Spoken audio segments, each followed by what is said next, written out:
ഒരു 20കളിലുള്ള ഒരു ചെറുപ്പക്കാരനെ കുറിച്ച് വീട്ടുകാരിങ്ങനെ ആലോചിക്കൂലേ, ഇനി വീട്ടിലെ എല്ലാ കാര്യങ്ങളും മോൻ നോക്കിക്കോളും, എല്ലാ ഉത്തരവാദിത്തങ്ങളും മോൻ എടുത്തോളും എന്നൊക്കെ. അപ്പൊ അമ്മ അച്ഛൻ എനിക്ക് സിനിമയിൽ അഭിനയിക്കണം എന്ന് പറഞ്ഞാൽ പോകുമ്പോഴത്തേക്കും, അല്ലെങ്കിൽ ഒരു ഫിലിം സ്റ്റാർ ആകണം എന്നൊക്കെ പറയുമ്പോഴത്തേക്കും അവരുടെ ഉള്ളിൽ ഒരു ജോലിക്കും പോകാതെ ഇങ്ങനെ നടക്കുകയാണോ എന്നുള്ളൊരു തോന്നൽ ഉണ്ടായിട്ടുണ്ടോ?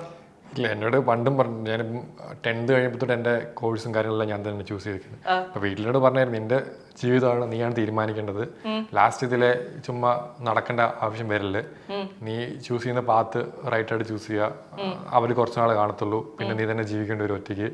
സോ നീ തന്നെ നിന്റെ വിധി തീരുമാനിക്കുന്നത് നീ തന്നെയാണെന്ന് പറഞ്ഞിട്ട് എന്നോട് 14 വയസ്സിൽ എൻ്റെ അപ്പൻ എന്നോട് പറഞ്ഞാണ്. എൻ്റെ അപ്പൻ എന്നോട് പറഞ്ഞാണ്. അപ്പം 10th കഴിഞ്ഞ് കൊമേഴ്സ് സയൻസ് ഒക്കെ സ്ട്രീം വരുമല്ലോ. അപ്പം എന്നോട് വീട്ടിലൊന്നും നിർബന്ധിച്ചില്ല, നിനക്ക് ഇഷ്ടമുള്ളത് നിന്റെ കരിയർ നീ ചൂസ് ചെയ്യുക. അങ്ങനെ എൻ്റെ ലൈഫ് ഇത്ര നാളും പോയിക്കൊണ്ടിരിക്കുന്നത്.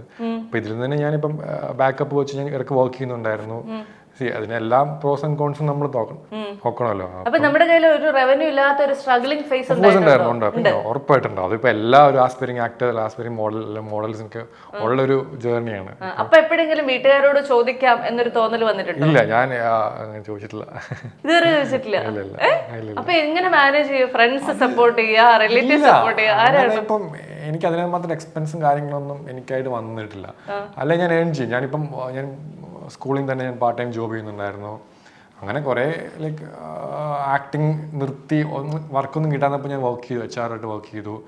അപ്പോഴും അത് IT-ലേക്ക് കിടന്നപ്പോഴാണ് എനിക്ക് മനസ്സിലായത് എനിക്ക് പറ്റുന്ന ഏരിയ അല്ല.